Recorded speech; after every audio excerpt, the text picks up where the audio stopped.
Okay, we're live. I'm joined today by Dr. Steve Turley, the host of Turley Talks, one of the fastest growing YouTube political channels and an increasingly important source of information on the growing nationalist populist movement worldwide. And I have to say personally that I have been following Dr. Turley for a long time. Turley Talks has become one of my absolute favorite channels. I've always been impressed by how much information I get from Steve's channel, and also by the upbeat, positive message that you get on Turley Talk. Some of the people on the dissident right have a kind of a "woe is us" or Eeyore-like outlook, but Steve is always very optimistic and positive, and so I am absolutely delighted to have him today talk to us. Thanks, Welcome. Robert. It's great to be here. Thank you. It's great to be here. I promise I won't be Eeyore for you. Thank you very much. Anyway, well, the reason I wanted to interview today is that I don't know your backstory at all. And so I'm really curious about your own political journey and how and why you got involved in YouTube punditry. And then I wanted to kind of probe your political beliefs for us normies or former normies. And, who are still struggling to figure out this new political landscape. So why don't we begin with just, kind of how you got involved with the nationalist populist movement and kind of where you were originally and how you changed, or if you did change or whatever. Oh, it's a great question. I'll try to truncate what can often be a long and boring story for you. But basically, when I was in music conservatory in Baltimore back in the 1990s, I really did have a spiritual conversion, a born again experience, and it was largely through the Christian Coalition and through the religious right political involvement. And I, from the very beginning, therefore, of my Christian life, I have always understood Christianity in very social terms and political terms and cultural terms. Mm-hmm. And that's ebbed and flowed over the years, but that's kind of, I think, where it began. I think I was always fascinated by politics in general as just a kid. But then when I came to faith, I began to see politics from a much more of I think a larger historical horizon, going all the way back, the Byzantine period and medieval periods and the like, and also saw it from a very vibrant moral foundation, which was in stark contrast to what I was holding to beforehand. I was very liberal back in those days, hardcore lib. But hardcore lib. What was your parents' political background? Were you Democrats, Republicans? What? Yeah, so I was raised in a beautiful, lovely little town in Connecticut. But Connecticut is part of the Northeast. That's the bluest of the blue in the like the Pacific Northwest. And so I've always had much more democratic, liberal leanings in my background. But smacked with punctures of conservative grace throughout. Particularly my grandfather, my father's side, he was a profoundly gifted musician. He was a scientist by profession, but he's a profoundly gifted classical musician. Loved art, Rembrandt and the like. And so I grew up with a very classical conception of life, both musically, artistically, aesthetically, that was profoundly rooted in Christian faith. And so no matter how liberal I got, there was always this sort of invasive kind of traditional moral conception of life that kept stalking me. And I never quite got rid of it until I surrendered to it. And then it became my life from that frame forward. And so then when I ended up getting into doctoral studies, back in the 2000s, 2007, I believe, 2006, 2007, I was doing doctoral studies through Durham University in England, and I came across a field of study known as post-secular studies. And that was fascinating to me because I thought we were just living in a, just a permanently secular state of things. And I found a whole field of scholarship that was dedicated to trying to figure out why religion was making such a massive comeback. And so I got very fascinated with that field of study, and then came across another field of study known as globalization studies, Anthony Giddens and the like, and then started reading his detractors, people like Hutchinson or Stepan Mostrovich, who were arguing that no, the world was not going more globalist, it was going more nationalist and populist. And that's where I started coming across this notion of re-traditionalization and the idea that cultures were re-embracing their customs and their traditions and their religions as mechanisms of resistance against globalization. And then I went back to the post-secular studies because now I know why we're getting more religious. What was your what was your PhD in? What field? It was an anthropological reading of the New Testament. So I got into studying baptism and the Lord's Supper in the letters of Paul. So it's Through the lens. It's theology. Exactly, yeah, through the lens of cultural anthropology. So it was this very interesting sort of interface between New Testament and early Christianity on the one hand, and then just this dynamic analysis of anthropology, sociology, cultural studies on the other. And then when they started knocking sparks off of each other there, I started finding that there was knocking sparks all over the place, including current political trends as well. Oh, that's absolutely fascinating. So in terms of your political, in terms of your background as a Yankee conservative, sort of, or not a Yankee conservative, but as a liberal in a blue state, but still having very traditionalist values because of that kind of New England. I don't know how to describe it. I've always kind of felt it, but I've never known how to describe it. But kind of a natural conservatism in New England. Was there ever any time when you felt that your political beliefs were at odds with this kind of your basic family outlook? Or in other words, was there ever any tension there between that? Did you adopt a kind of a liberal outlook in college that was in conflict with what your parents thought and things like that? No, I think in many respects, the liberalism I embraced in college was an extension of where my parents were coming from. My father passed away when I was young, when I was 11. So I didn't really get to know him from a political vantage point. My mom has always been pretty liberal in that sense. So she's not a radical or anything like that, but she's very comfortable center left. There's no question there. My mom is a brilliant woman. She was one of the few women to ever get an MIT back in the day. I mean, this is back in what, in the in the late 50s, early 60s. She's a brilliant woman and really a hero of mine. But we're on very different islands politically speaking now, because I think she's seeing one side of the dialectic, which is the globalist liberal side. I'm seeing the other side of a dialectic, which is the nationalist populist blowback.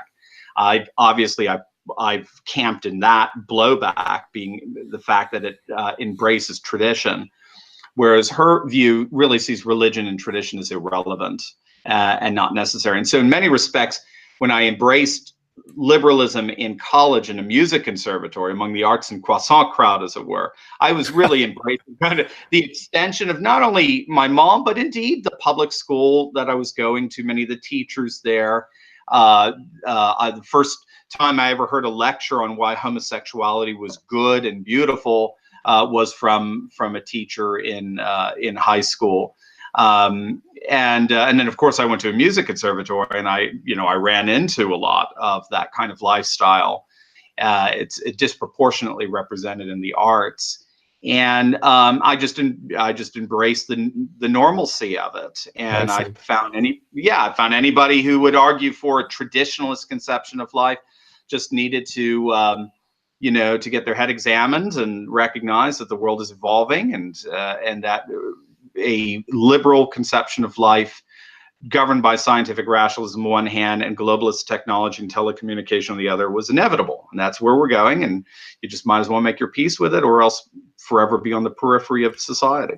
Well, I think there's interesting points of contact, though, because my parents too were Democrats. It was kind of tribal. We were Irish Catholics, but they were basically suspicious of corporations. And my father was an attorney or a judge, or still is, I guess. And but I find that, you know, people on the so-called dissident right are starting to listen to some of that, in the sense that they're starting to realize that some of these international corporations might not be their friends.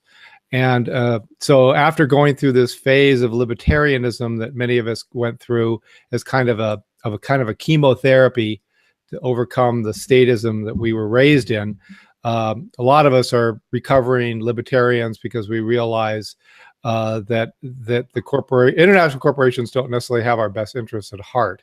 And that's sort of part of what's behind populism. And I find that in many ways, that's a point of commonality with some of old-fashioned Democrats who have always been suspicious of corporations and think that they're a little bit predatory and so on. Do you have any thoughts on that? Are there points of commonality that some of these older Democrats and modern populists can agree on? Or Oh, absolutely. Absolutely. In many respects, the fact that Wisconsin, Iowa, Michigan, and Pennsylvania voted Republican in 2016 for the first time since 1988. So one of them, if I recall, Iowa was back in 1984. The very fact that they did that, in many respects, is the shall we say, it is the fruits of what Pat Buchanan was arguing all the way back then. Yes. Which is our hope. Is it right? Our hope is in what he was telling Nixon back in the day. Our hope is in the Southern Protestant and the Northern Catholic. And being a good Irish Catholic man himself, he recognized that it was the blue-collar worker that was going to be the foundation for a new populist, realigned Republican Party. Away from sort of the Rockefeller elite, and instead re-embracing, as it were, the common man, the heartland American. This is what is driving the nationalist parties all over the world right now, particularly in Europe. So you look at the AfD, the Alternative for Germany, Alternative for Deutschland. AfD is now, it's polling anywhere from 13% to 21, 22%, depending if you're in Western or Eastern Germany. And who are they drawing from? They are drawing from the industrial manufacturing base of Germany that's been disaffected by globalization. Corporations don't give a rip about any kind of nationalist loyalty. They don't care about land. They don't care about soil or sacrament. They will sell out communities in a heartbeat if they can get their their factories at a third of the price, or what have you, or their workers at a third of the price. There's a reason why globalization is evidenced what's called a global division of labor, where manufacturing and industry have coalesced around the global south, and finance is coalesced around the urban centers of the global north. And of course, the heartland, the Pennsatuckies, have been left completely abandoned. The Rust Belt is a symbol of what has happened via the changes in globalization. And we have to say, largely at the behest of Republican policies. Yeah, absolutely.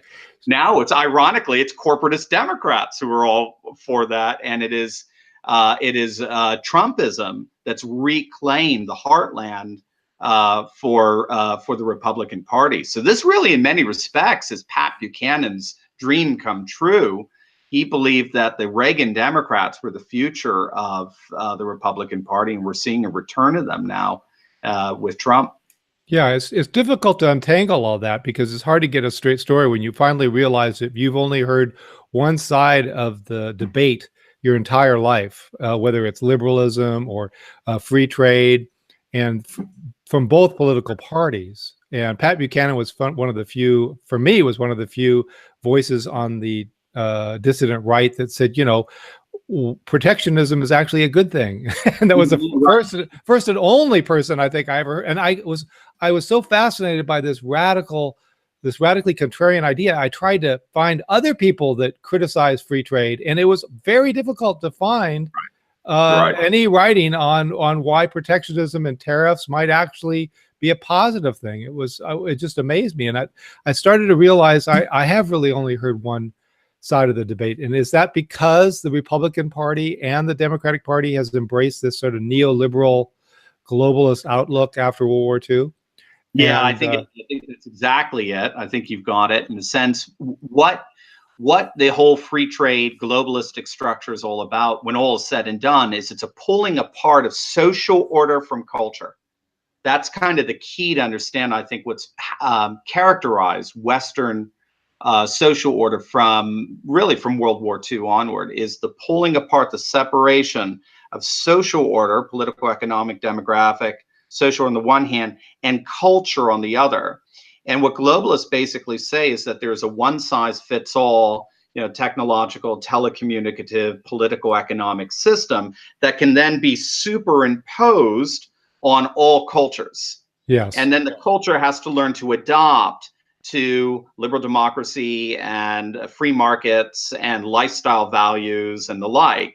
Hello, Iraq. Hello, Afghanistan, right? Hello. yes, Now, some cultures have been able to do that in some interesting ways. Japan, for example. But Japan turned around and re-encultured democracy and free markets and lifestyle values and the like. So that if you go to Japan now, they have a thoroughly Japanese version of globalization that is thoroughly protectionist, very protectionist. My wife is from Japan. I've been to Japan several times. Very protectionist in its domestic policies, but it pushes for and lobbies for free trade in its international policies. Same thing we're seeing with China. It's adopting its own form of globalization, but in a radical Chinese kind of way. India's doing the same. Russia's doing the same. So they're turning globalization into a servant of their cultural proclivities.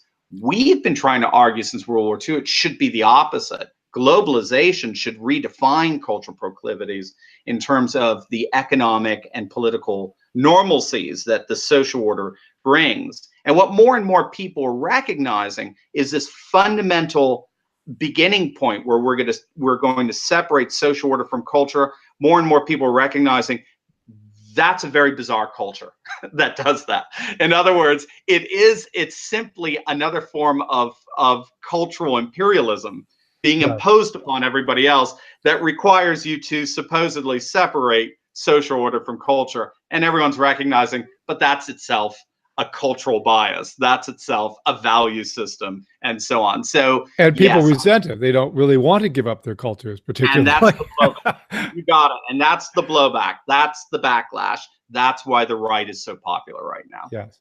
Now, I want to ask you about this, how this arose, because I just stumbled upon this book called The Globalists, and it's by I think some professor in Harvard or someplace. And I read this review in a liberal publication like The Guardian or something. And I was fascinated by it because it basically said that, as many people have been saying for years, this was all very deliberate, that after World War II, there were groups of people that got together and decided that to prevent war, peace and prosperity, as they say, they were going to impose this neoliberal ideology and regime on the world. And it almost sounded like the John Birch Society or, the Trilateral Commission, and kind of conspiracy idea. But this was a liberal professor writing about the globalists and how this vision with Hayek and all these people that you wouldn't normally think in those terms actually did consciously try to create the institutions that would bring this globalist vision and it was never voted on. Nobody asked for this. Nobody asked for multiculturalism. Nobody asked for mass immigration. It was just decided and kind of imposed on the nations of the West with very little democratic input. Do you have any sense of that? If that's too conspiratorial, or have you seen that yourself? Yeah, it's a good question. I don't have too much. Yeah, I tend to see globalization as operating by very logical frames of reference from a devastating World War context, as well as Cold War context. So globalization was also seen as the primary way we could defeat communism, because globalization through its economic processes has something called disembedding. And disembedding basically dislodges the economy from localized control and then relocates it to much more translocal control. The internet would be a perfect example, telecommunications, email, and the like. You can't control globalized dynamics at a local level anymore. And the theory was then that would open up communist societies, which in many ways it did. It certainly did. So I just saw globalization as a very logical movement, and then it entails centralization. So because it involves standardization. So think about air travel. Every pilot sounds the same. Yes. Right? You could literally you could replace every pilot's voice. They have Chuck Yeager's accent, they say. Yeah, exactly. His Kentucky drawl. Nice and comfortable and relaxed. Even I was on a plane with a female pilot, and even she had the same inflections, the same kind of a kind of a good morning voice, kind of thing. That's standardization. It's a one size fits all. A kind of political, economic, and increasingly cultural protocol for all people, times, and places. Inevitably, that's going to be decided upon, voted on, as it were, within a very, very small cluster of what we call expert systems. Inevitably, that's going to happen. You're seeing it in the EU. This is what caused Brexit, because they recognize that the top leaders in the EU, none of them were voted on. They were all decided in backroom deals and the like. And so in the corporatist structure that is globalization will inevitably take over, centralize, and the like, so that literally the world's political, economic, and cultural structures are ultimately decided on by a very, very tiny minority of people that are not elected. That's right, but that's a fundamentally anti-democratic ideology, and the question is, was there an attempt to say that, to make this system work, we have to undermine the sovereignty of individual nations through institutions like the IMF and the EU, and through things like mass immigration? We have to weaken people's loyalty to their states, to Germany and to France and so on, and therefore these policies were adopted as part of that, or did it just kind of evolve kind of organically, and that's the world we live in now, that kind of thing? Yeah, it's a good question. I have to think it through a bit more, but my inclination is it's a combination of the two. There are just natural dynamics operative in a reconstructed world post 1945 that's going to naturally lend themselves to seeing that as normal. And then there are going to be engineers who are going to tap into that and say, well, but we can hasten it and move it in directions that we want. I think it's a combination of the two. Okay, go ahead. If I could chime in, Robert, one of the interesting things is you did have something like what Bertrand Russell and other philosophers were arguing for. They wanted to try to construct something like a value-free language, right? It was a logic-based language that had no ambiguities whatsoever. It was popular in the mid 20th century to think that culture and nationhood and so forth brought all this baggage into purely rational scientific discourse. And if there was a way we can actually abstract the way we communicated with one another in such a way that it was almost completely untainted by religious, cultural, and national sentiments and proclivities. And that was the spirit of the age. We really thought we could do that scientific rationalism really could superimpose itself on all cultures, customs, traditions, religions, and even languages. And I think our elite really have bought into that. And they're getting a very rude awakening that nobody wants anything to do with that. That's fascinating. Well, let me shift gears for a second and talk about the real core sore points of this whole nationalist question, which is immigration. And obviously, in Europe, people can understand that inviting 1 million Muslim young men into Germany without asking anybody's permission might cause some social disharmony. And so there's been this blowback against that. And people can understand why the Finns might think Finland is for the Finns and France is for the French. But does America complicate this nationalist story? Because not that we are a nation of immigrants, because that's kind of a hackneyed phrase that may or may not actually be true. But Right. we are a nation that has many people from many parts of the world. And so to say America is for the Americans isn't really an ethnic question. We have all people from Japan, we have people from, Iran, we have people from all countries. So does America and the America's unique history complicate the nationalist narrative about the importance of culture and national identity and people's sense of themselves as a people? What do you think about that? No, it's a great question. I think, again, it brings back our good old buddy Pat Buchanan here, who's been one of the finest, I think, most astute theorists on the nature of nationalism from a thoroughly American perspective. You can compare / contrast that with the latest field of studies that have been coming out of Russia of late, because Russia's had to reinvent itself with the fall of the Soviet Union, and it's reinvented itself in a thoroughly nationalist populist sense as well. Russia's a multinational nation, and many people don't recognize that. Have over 100 ethnicities represented in Russia.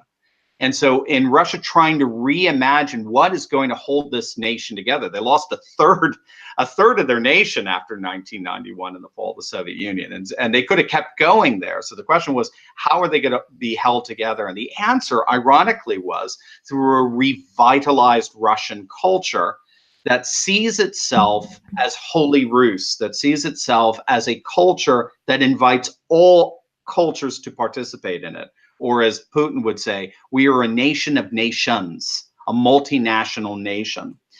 Buchanan was arguing and has been arguing something very similar. He said, we've got, if you think it through, two choices at the civic level. We got this notion that, okay, we're going to abstract these cultural, supposedly culturally neutral political, economic, and cultural social order frames of reference that we're then going to superimpose upon all cultures. And then America's perfect for that because we're all a bunch of different cultures, so we can superimpose this one culturally neutral frame of reference upon it. Or once we expose the fact that that's just another culture in of itself, then we recognize culture is inevitable. There's going to have to be a civic culture in relation to which all other microcultures are going to participate. And the reason why they want to participate in it, because that's a civic culture that provides for them the opportunity to flourish in their own unique ways. Think of the way the Amish have found a home here in the United States. They found a home here in the United States because they found a culture, an overall culture that allows their microculture to flourish. Orthodox Jews found in the United States a culture that allowed their microculture to flourish. Russia's trying to do the same thing. The whole issue there is that at a civic nationalist level, there are going to be symbols, customs, traditions, and indeed religion, like in Russia, the Russian Orthodox Church in America, it would be comparable to sort of an Anglican Protestantism. There's going to be a traditional, customary, religious tradition that holds all these micro traditions, micro cultures, micro customs together in a single voice. So what we have to do is we have to think through, what is that culture of America, that singular American culture that holds us all together? Well, obviously it's our flag, it's our national anthem, it's our national symbols, it's our God discourse, God bless America and the like. That is understood, let's be blunt, not from an animistic perspective, but a thoroughly theistic perspective, not even deistic. I think that's even cheating.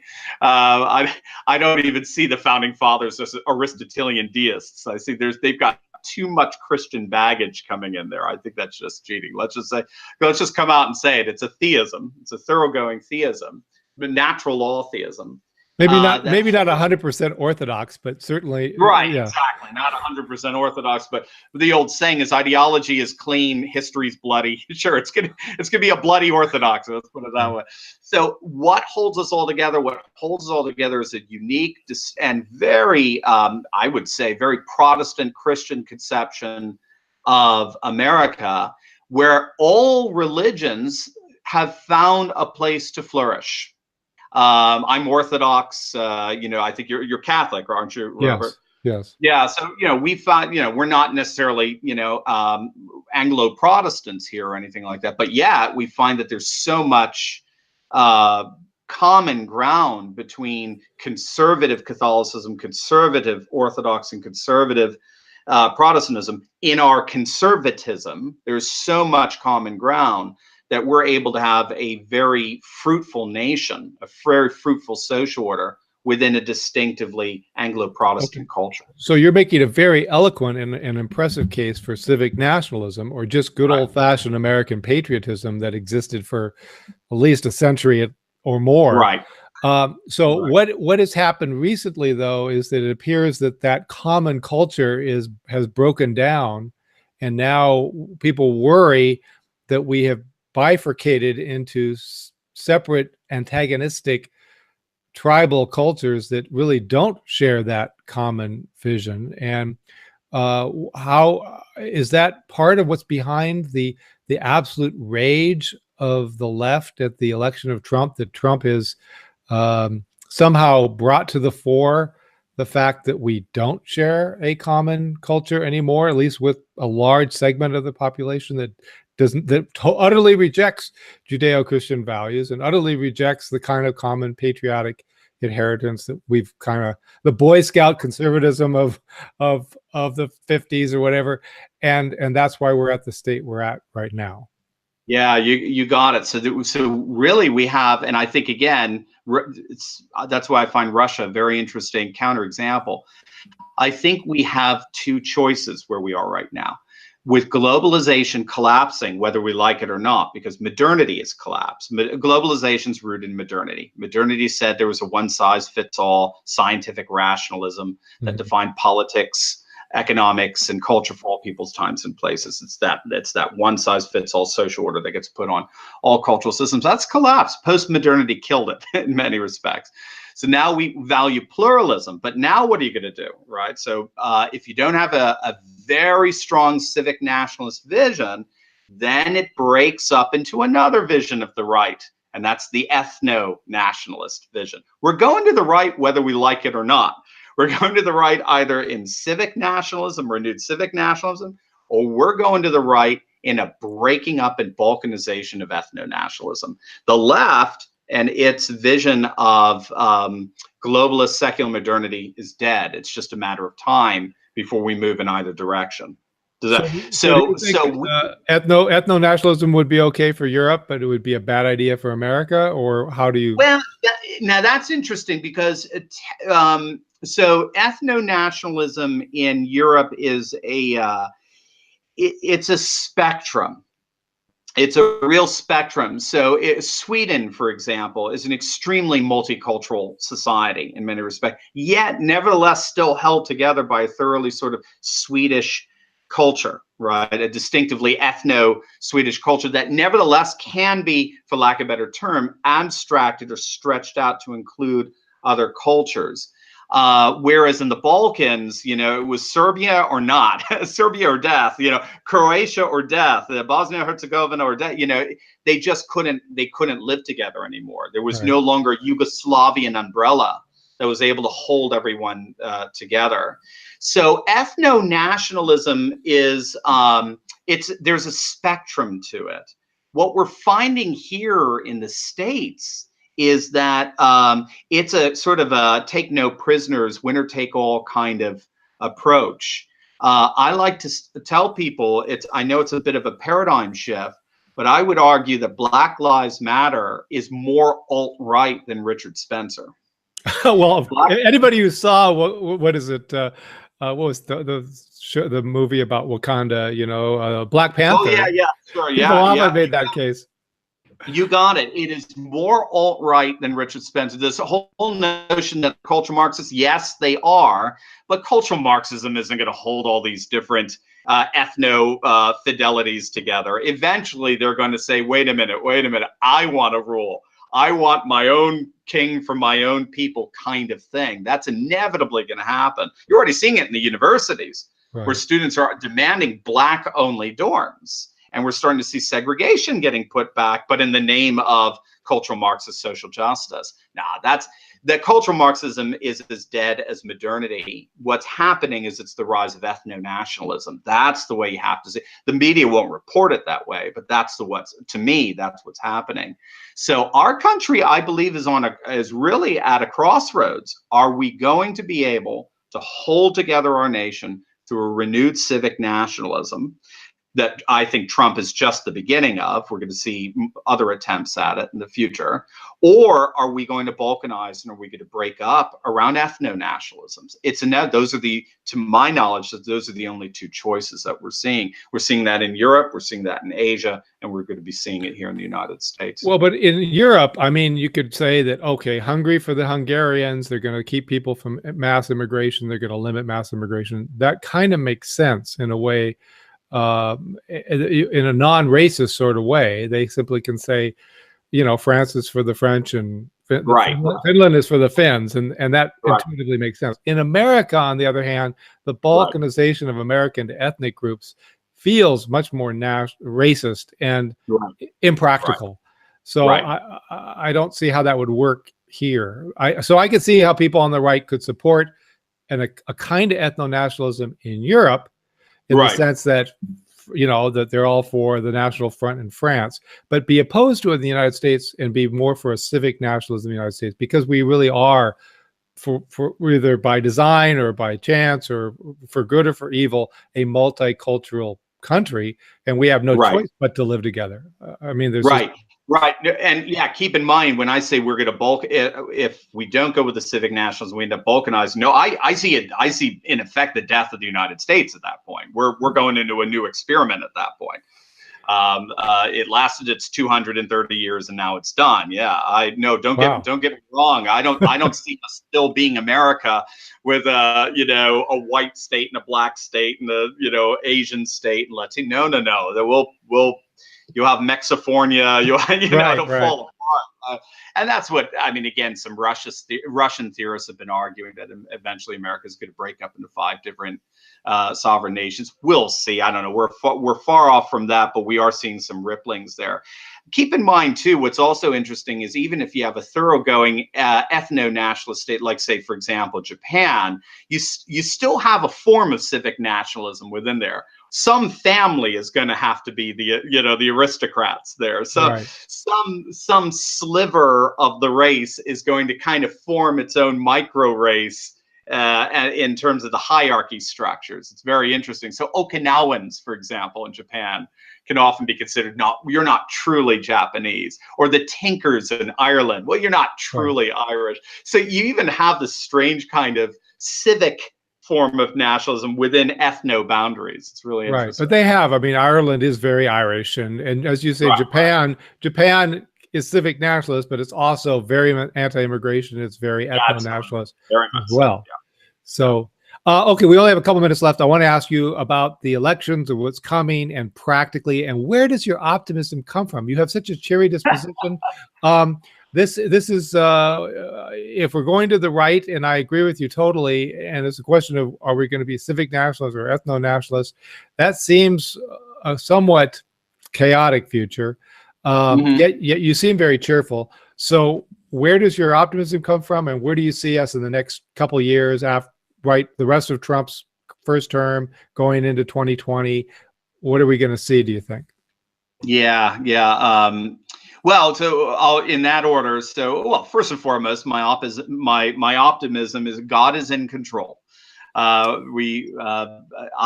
do not see how you can enter into a renewed nationalist, populist, traditionalist age without affirming a distinctive Christian faith in the Western world. We're not going in as secularists. We're going in as Christians. And a renewed Christian optimism, I think, is a very important thing for us. So that's first and foremost, practically speaking. On the theoretical and evidential level, no, I certainly see the both from the theory and the evidence, we are moving towards the right, towards a far more conservative age. We are going to be looking back and laughing at these cultural Marxists and just, well, hopefully laughing. We may be even enraged in the future looking back at them, 2030, 2050, and the like. Our kids, our grandkids. Well, I'm old enough. I'm old enough to remember the hippies. So these things come in cycles. They do. They come in cycles. Exactly right. Yeah. No, you got it. The demographic evidence alone is enough to make you very, very optimistic. Conservative religionists have a 30% fertility advantage over secularists, so much so that demographers such as Eric Kaufman at the University of London are arguing that by 2030, conservative religionists are going to start becoming the majority in the West, starting here in the United States, and then over another couple of generations, even in the Western Europe of all places. Western Europe will no longer be secular Europe. And this is largely because we also have data that finds that the more conservative, say, the more conservative Christian the family, the more the children tend to retain their faith when they become adults as well, upwards of about 80%. As a matter of fact, the worst retention rates are atheists. Yeah. Atheist kids tend to grow up relatively religious. Think of what was it, Madeline Murray O'Hare. Her son grew up to become an evangelical preacher. Yeah. So, you know, you look at just the one of my favorite people, Antonin Scalia, you know, the great, the late Supreme Court Justice. Was a lot of people don't recognize what a wonderful family man he was as well. One of his sons becoming a Catholic priest. So we're seeing a movement of traditionalism here, the likes of which are going to knock our socks off by within about 11 years from now. It's really, and these are secular demographers who are making these arguments. This isn't wishful thinking. These are actually secular demographers saying, actually, it's too late. There's nothing we can do. We're going to end up being nothing more than about 15% of the population. At the end of this. I've said this. I travel to Europe a lot, and I've said this, that, you know, the churches are packed, allegedly secular Germany and so on. I go to mass in German churches, and they're actually full. And I find America to be much more secularist in the ideology of separation of church and state and all that. And I agree with you 100%. I saw the same thing in Durham, England, where I went to go to their cathedral. It was packed whenever we worshiped. Yep. Yeah. What about the demographic realities, though? You brought up demography of religion, but the demographics of, you know, England and a lot of these countries that have had these, you know, the great replacement in a sense. A lot of more pessimistic folks say it's already it's over. They have zero birth rates. They're starting to try and encourage higher birth rates with pronatalist policies and so on, but they're just going to be overwhelmed by the new immigrants, and soon that's just a demographic reality. That's the irony. So right, this is breathing new life into the pro-life movement in Europe. So pronatal policies, for example, in Hungary and Poland and Georgia, Russia, and the like. Even France and Denmark. Even in France and Denmark, actually France has one of the highest fertility rates right now. You got it. They're breathing new life into pro-life sentiments, so that alternative lifestyles and abortion just increasingly look like, well, why would we do that? Why would we kill ourselves, kind of thing? Christians, conservative Christians in the same areas in Western Europe have the same fertility advantages. So, but it's going to take longer because it's a smaller percentage. We have a very large percentage conservative Christian population here, probably around about 20 to 30%. So we've got a bit of a better start than they do in that sense. It's going to take them a couple of generations. In the meantime, ironically, the immigration is making Western Europe more religious, not less. Because, of course, as you know, it's primarily Muslim immigration. And they are coming in not as secularists, they're coming in as Muslims. Yeah. So you're going to see conservative Christianity and conservative Islam beginning to live side by side in Western Europe, not Eastern. Central and Eastern Europe have solved that problem thus far. They've closed the borders. and Right. now they're working on their own endogamous population development fertility. Western Europe, yeah, we're going to see. We're going to see what kind of price they're going to pay for this.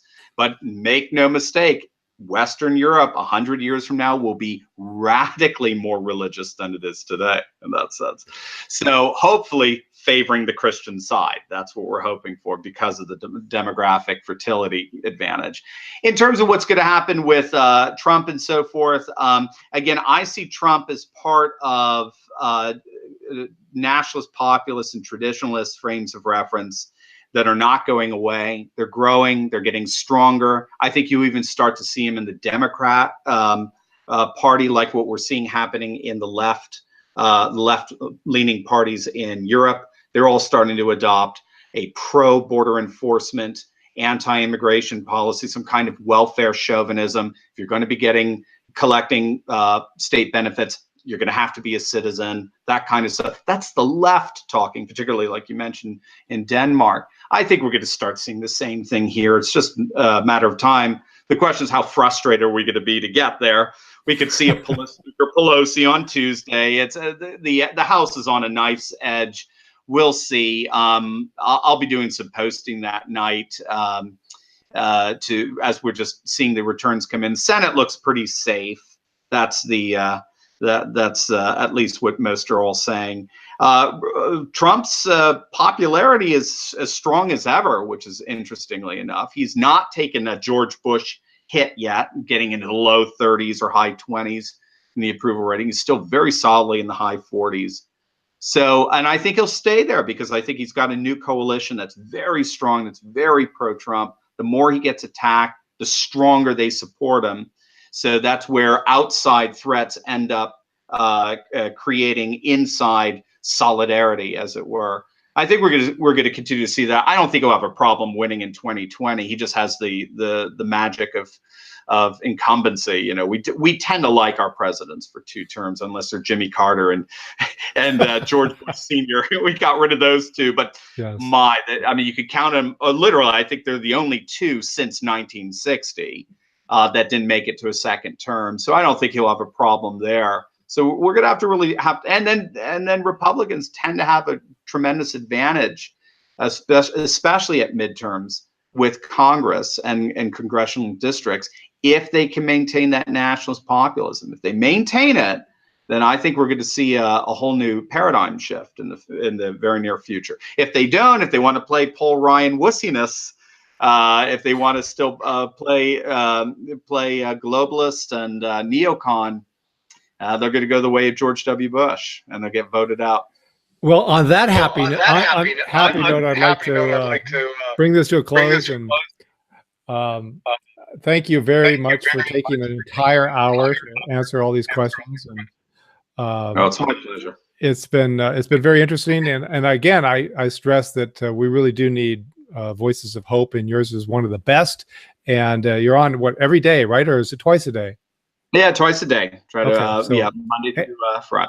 Anybody who sees this, I really urge you to go check out Turley Talks. It's on YouTube, and you're almost at 100,000 subscribers now.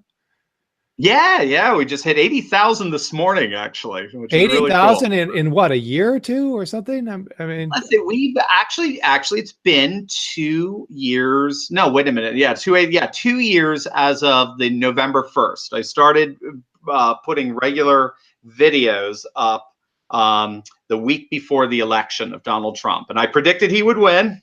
I did that. I can do that better with the president than I can with 500 plus congressional seats. But that's when it started, and so it's been 2 years, and so 80,000. Yeah, it's really wonderful. What an exciting ride, and I'm grateful, and I've been spreading the word of Turley everywhere, and hopefully you'll grow to 100,000 by the end of the year. So anyway, thank you very much, and I will talk to you later. Okay. Thank you so much, Robert. Okay. Here, let me switch this up.